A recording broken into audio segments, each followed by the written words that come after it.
तो दोस्तों आज हम फिर से आपके लिए लेकर आए हैं देश दुनिया की सभी ताजा बड़ी खबरें। फटाफट एक एक कर विस्तार से आज आपको बताएंगे, तो वीडियो को अंत तक जरूर देखें। दोस्तों वीडियो बनाने में हमें काफी मेहनत लगी है, तो वीडियो को लाइक जरूर कर दें। जा दोस्तों पहली बड़ी खबर में आपको बताएंगे जो बिग ब्रेकिंग न्यूज सामने निकल कर आ रही है कि दिल्ली में हिंसा भड़काने के आरोप में बीजेपी नेता कपिल मिश्रा को दिल्ली पुलिस ने किया गिरफ्तार। कपिल मिश्रा ने दिल्ली हिंसा को लेकर किए हैं बड़े खुलासे।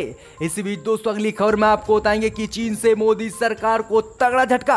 चीन ने अक्षाई चीन में तैनात किए किलर मिसाइलें पूरे भारत में मचा सकती हैं तबाही, मोदी की बड़ी मुश्किलें। इसी बीच अगली खबर में आपको बताएंगे कि बिहार चुनाव को लेकर बीजेपी को तगड़ा झटका। समाजवादी पार्टी ने राजद को दिया समर्थन, वहीं अखिलेश यादव कर सकते हैं तेजस्वी यादव के लिए बिहार में चुनाव प्रचार। इस बीच दोस्तों अगली खबर में आपको बताएंगे कि लोकसभा में एक बार फिर से कृषि बिल को लेकर विपक्ष ने बोला हमला, वहीं की नारेबाजी 2 घंटे तक स्थगित रही लोकसभा की कार्यवाही। वहीं मोदी सरकार के सामने कांग्रेस ने रख दी 3 शर्तें, कहा नहीं मानी गई तो करते रहेंगे इसके खिलाफ विरोध प्रदर्शन। इस बीच अगली खबर में आपको बताएंगे कि चीन के बाद नेपाल से भी मोदी को तगड़ा झटका।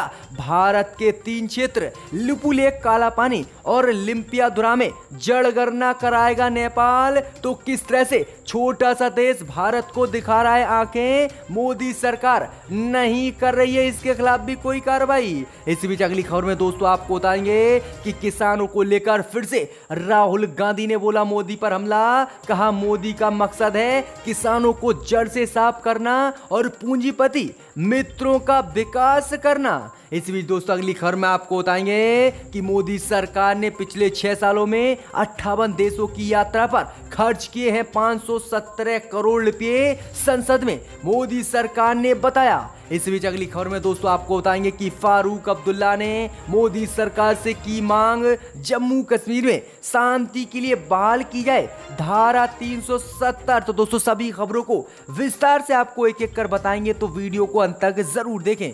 इसी बीच बढ़ते दोस्तों पहली बड़ी खबर की ओर, तो दिल्ली में दंगा भड़काने के आरोप में कपिल मिश्रा को दिल्ली पुलिस ने किया गिरफ्तार। कपिल मिश्रा ने किए हैं कई अहम बड़े खुलासे। जहां दोस्तों आपको बता दें ये बड़ी खबर सामने निकल कर आ रही है कि बीजेपी नेता कपिल मिश्रा पर दिल्ली में हिंसा भड़काने के आरोप लगे हैं, और इन्हीं आरोपों को देखते हुए दिल्ली पुलिस ने बीजेपी नेता कपिल मिश्रा को पहली बार गिरफ्तार किया है और फिर पूछताछ की है। जब दोस्तों आपको बता दें कि गिरफ्तारी के बाद कपिल मिश्रा ने पूछताछ में दिल्ली पुलिस को बताया है कि वह मौजपुर चौक पर हालात को सामान्य करने गया था और उसने वहां पर कोई भी विवादित भाषण नहीं दिया था। बस उसने लोगों से अपील की थी कि वह धरना प्रदर्शन सड़क से अलग हटके करें। जिसके बाद कपिल मिश्रा से दिल्ली पुलिस ने पूछा है कि आखिरकार वह मौजपुर चौक क्यों गए थे। इस पर कपिल मिश्रा ने सफाई देते हुए कहा है कि उनका घर यमुना बिहार में है और इसी जिले में पड़ता है। फेसबुक और ट्विटर पर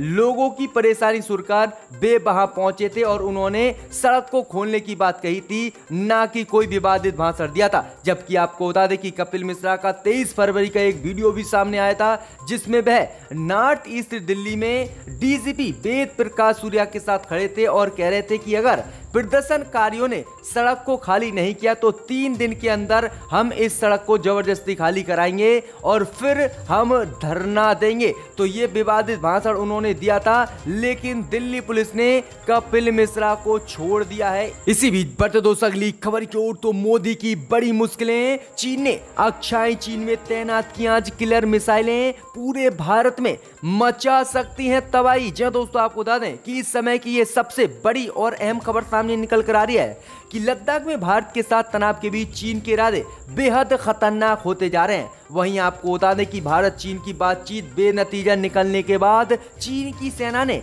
अब बड़े पैमाने पर भारत के खिलाफ घातक हथियारों की तैनाती कर दी है। वहीं चीन की आर्मी ने लद्दाख से सटे चीनी कब्जे वाले अक्षाई चीन इलाके में मध्यम दूरी तक मार करने वाली किलर मिसाइलों को आज भारत के खिलाफ तैनात कर दिया है। इन मिसाइलों की रेंज और संख्या इतनी ज्यादा है कि चीनी सेना पूरे भारत को निशाना वहीं से बैठे बैठे बना सकती है और पूरे भारत को तबाह कर सकती है। उधर चीनी सेना का मुकाबला करने के लिए भारतीय सेना ने भी हथियारों की तैनाती की है, लेकिन चीन की जो संख्या है वो बहुत ही ज्यादा है और चीन वहीं से बैठे बैठे पूरे भारत को तबाह कर सकता है। तो बड़ी अपडेट है कि चीन एक बार फिर से भारत पर हमले की तैयारी में है।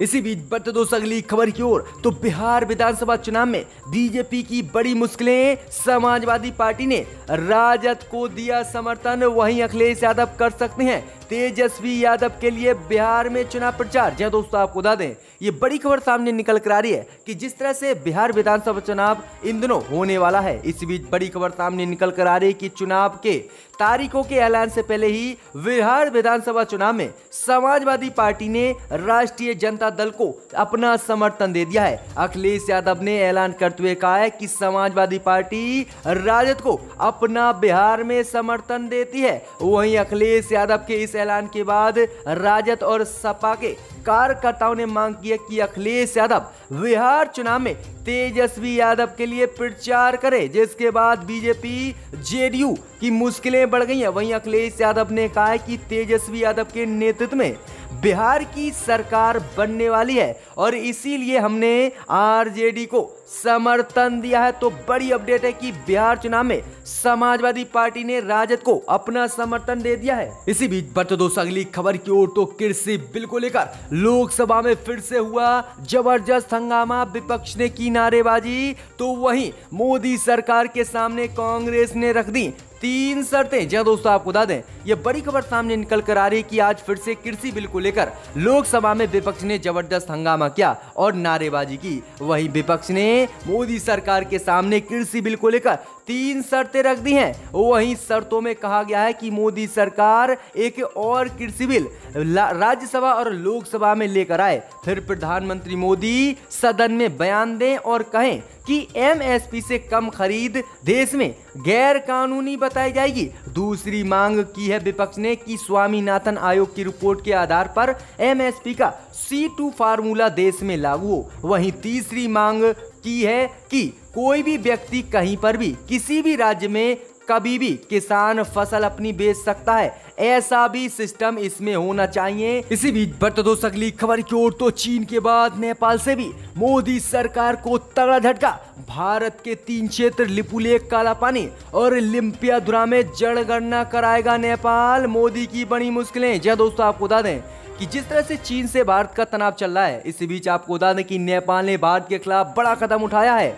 नेपाल की ओली सरकार ने भारत के साथ अपने रिश्ते और बिगाड़ने के ऐलान कर दिए हैं। वहीं आपको बता दें कि कुछ महीने पहले ही नेपाल ने अपने देश का विवादित नक्शा पास किया था। इस नक्शे में भारत के लिपुलेख, कालापानी और लिम्पियाधुरा को नेपाल ने अपनी सीमा में दिखाया था। अब नेपाल इन क्षेत्रों में अगले 7 महीने से जनगणना कराने की प्लानिंग कर रहा है और ऐलान कर दिया है नेपाल की सरकार ने कि नेपाल की सरकार जल्दी भारत के इन 3 क्षेत्र लिपुलेख, कालापानी और लिम्पियाधुरा में जनगणना कराएगा, जिसके बाद भारत इसका काफी विरोध कर रहा है। तो मोदी सरकार की मुश्किलें बढ़ गई हैं कि हमारे देश में घुसकर नेपाल हमारे क्षेत्रों को ही जनगणना करा रहा है, लेकिन मोदी सरकार एक छोटे से देश से भी डरे हुए बैठी पड़ी है और इसके खिलाफ बिल्कुल मोदी सरकार कार्रवाई नहीं कर रही है। तो किस तरह से नेपाल अब भारत के क्षेत्रों पर दादागिरी दिखा रहा है, मोदी सरकार की विदेश नीति किस तरह से फेल होती दिख रही है।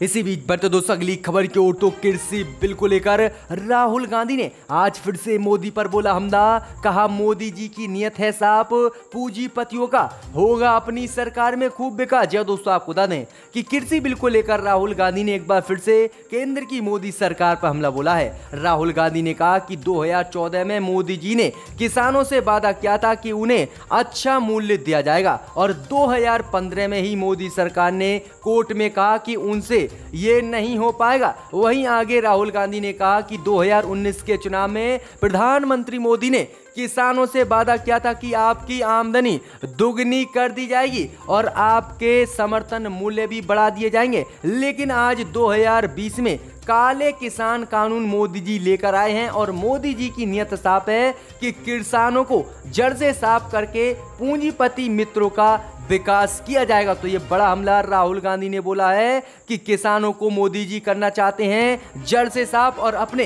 पूंजीपति मित्रों का करना चाहते हैं खूब विकास। तो ये फिर से हमला राहुल ने बोला है। इसी बीच बढ़ते दोस्तों अगली खबर की ओर। तो कोरोना महामारी को रोकने में विफल हुए मोदी आज दिल्ली, यूपी, महाराष्ट्र सहित 7 राज्य के सीएम से कोरोना पर करेंगे चर्चा, लगा सकते हैं लॉकडाउन। जी दोस्तों, आपको बता दें कि पूरी दुनिया में कोरोना महामारी कम होती दिख रही है, लेकिन भारत एकमात्र ऐसा देश है जहां पर कोरोना महामारी कम होने की बजाय बढ़ती ही जा रही है। अब इसी को देखते हुए केंद्र की मोदी सरकार और प्रधानमंत्री मोदी दिल्ली, यूपी, महाराष्ट्र सहित 7 राज्य के सीएम से आज कोरोना महामारी पर चर्चा करेंगे। वहीं चर्चा के बाद उम्मीद जताई जा रही है कि प्रधानमंत्री मोदी 1 या 2 हफ्ते के लिए इन 7 राज्यों में लॉकडाउन का ऐलान कर सकते हैं, जिससे कि कोरोना महामारी भी खत्म हो जाएगी और इस समय जो किसानों का विरोध प्रदर्शन हो रहा है सड़कों पर वो भी रुक जाएगा। तो ये मोदी सरकार ऐलान कर सकती है, एक काम से 2 काम करने वाली है मोदी सरकार। इसी बीच बढ़ते दोस्तों अगली खबर की ओर। तो जम्मू कश्मीर को लेकर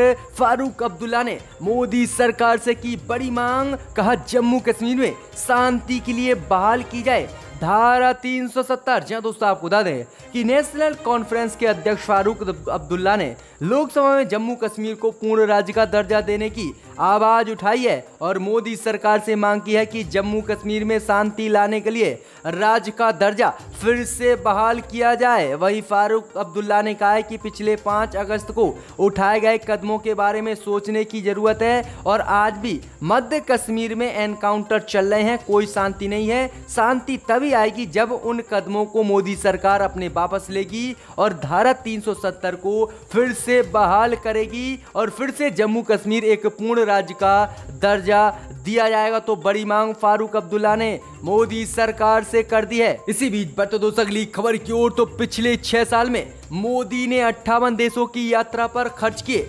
517 करोड़ रुपए, संसद में मोदी सरकार ने बताया। जहां दोस्तों आपको बता दें ये बड़ी खबर सामने निकल कर आ रही है कि प्रधानमंत्री मोदी ने मार्च 2015 से नवंबर 2019 के बीच कुल 58 देशों की अभी तक यात्रा की है और इन यात्राओं पर कुल 517 करोड़ रुपए मोदी ने खर्च किए हैं। ये जानकारी मंगलवार को संसद में मोदी सरकार की तरफ से दी गई है। तो प्रधानमंत्री मोदी ने अब तक 58 देशों की यात्रा की है, जिसमें 517 करोड़ रुपए मोदी ने खर्च कर दिए हैं अपनी यात्राओं पर।